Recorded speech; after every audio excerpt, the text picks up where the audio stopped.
Halo, assalamualaikum untuk para bestie, kembali lagi bareng gua Albi Habibi di Petik Pengalaman Mistik. Kali ini gua akan membawakan sebuah kisah yang berjudul Kursi Rumah Kosong. Langsung aja yuk ke ceritanya, cekidot. Kisah ini datang dari Agung di tahun 2014. Singkat saja, di dekat rumah Agung ada sebuah rumah tua. Dulunya rumah itu adalah milik salah satu orang kaya. Ada dua rumah yang digendeng menjadi satu bagian. Yang di depan dijadikan toko sembako dan yang sebelahnya dijadikan rumah. Tapi sejak 10 tahun lalu rumah itu dibiarkan kosong. Tidak ada penerangan jika malam dan tidak ada yang merawat di siang hari. Tumbuhan liar dibiarkan menjadi pagar rumah. Sebagian tembok sudah mengusam dan terkelupas karena waktu. Pohon alpukat sudah membesar seolah menutupi bayangan seluruh bagian rumahnya. Perabotan di dalam rumah sebagian besar sudah hilang. Mungkin ada yang ngambil orang atau dibawa pemiliknya sebelum pindah rumah. Yang tersisa tinggal sebuah kursi kayu yang dibiarkan menghadap sudut tembok. Memang tak terlihat dari luar, tapi jika diintip dari jendela akan tampak. Agung tinggal tak jauh dari rumah tua itu. Sebenarnya dia agak menghindari dekat-dekat dengan rumah itu, karena kata beberapa orang ada penunggu yang kerap menampakkan diri, bahkan di siang hari. Sampai suatu hari ada sebuah rental PlayStation 3 yang baru dibuka di desanya Agung. Kebetulan lokasinya berada di seberang rumah tua itu. Namanya rental Pak Wajik. Sejak baru dibuka, rental PS3 itu terus ramai. Ada beberapa anak yang bahkan sampai order untuk bisa mendapatkan giliran main PS. Karena tak ingin ketinggalan, Agung dan kelima temannya, Jane, Rama, Wafa, Kolbi, dan Adit ikut order. Sayangnya karena terlambat pesan, mereka dapat jatah main PS jam setengah 11 malam. Kebetulan rental itu buka sampai jam 4 pagi. Akhirnya mereka pun menyewa langsung 5 jam. Singkat cerita, tepat pukul 10 malam, mereka berenam sampai di rental PS-nya Pak Wajik. Rama yang sudah tidak sabar langsung menyiapkan diri duduk di belakang anak yang sedang bermain.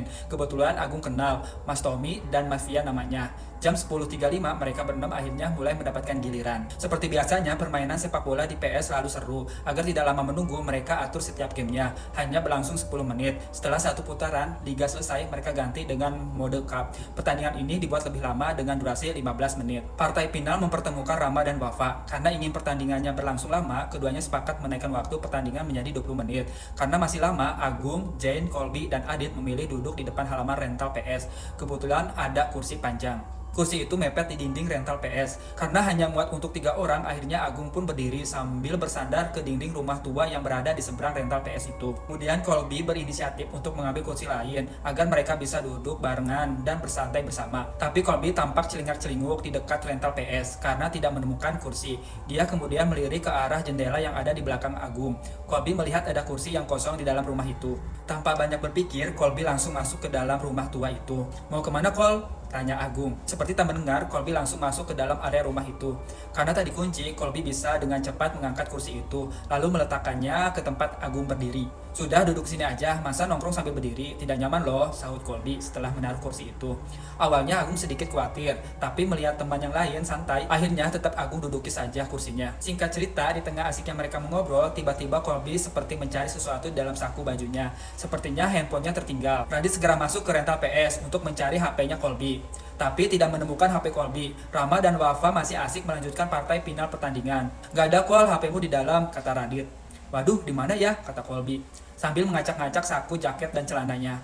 Kolbi kemudian berdiri. Dia ingin masuk ke dalam rumah untuk memastikan apa HP-nya tertinggal di dalam rumah tua itu atau tidak. Sesaat setelah berdiri, entah apa yang dilihat, Kolbi berteriak sambil menunjuk jendela yang ada di belakang kepalanya Agung. Kebetulan di belakang kepala Agung ada jendela yang tertutupi jaring besi dan langsung menghadap ke ruang tamu rumah tua itu. Kolbi langsung berlari, diikuti Radit dan Zen yang ikut berlari.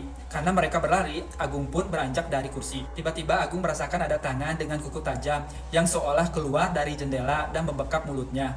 Tanpa menoleh ke belakang, Agung langsung berlari menjauh mengejar teman-teman yang sudah jauh. Mereka berempat kemudian berhenti di pos ronda. Kebetulan ada 2 orang tua di sana. Setelah mengatur napas, Agung bertanya kepada Kolbi tentang apa yang dilihatnya. Kata Kolbi, dia melihat ada sosok wanita dengan rambut aut-autan yang tiba-tiba muncul di jendela. Radit juga mengatakan hal yang sama. Berbeda dengan Zen yang hanya ikut-ikutan lari saja. Agung juga bercerita sebelum dia lari, ada tangan yang sempat membekap mulutnya. "Itu pipimu kenapa, Gung?" Kolbi tiba-tiba bertanya setelah Agung bercerita. Agung langsung mencari kaca cermin yang terpasang di dinding pos ronda. Agung melihat ada bekas darah. Seperti noda cakaran, tapi saat diusap ternyata itu bukan darah. Agung pun langsung gemetar ketakutan.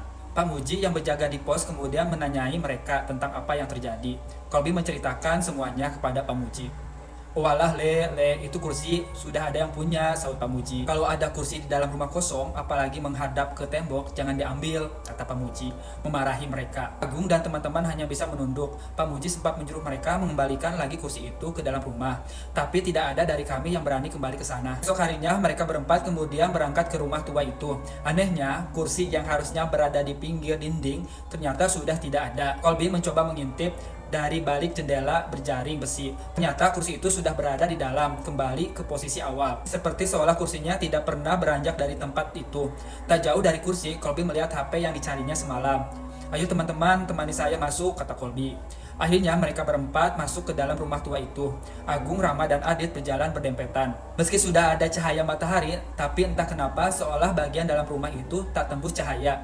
Colby dengan cepat langsung mengambil HP-nya yang terletak di dekat kursi. Sesaat setelah tangannya menggapai HP, mereka berempat mendengar suara langkah kaki dari lantai atas. Agung dan ketiga teman sebenarnya sangat ketakutan.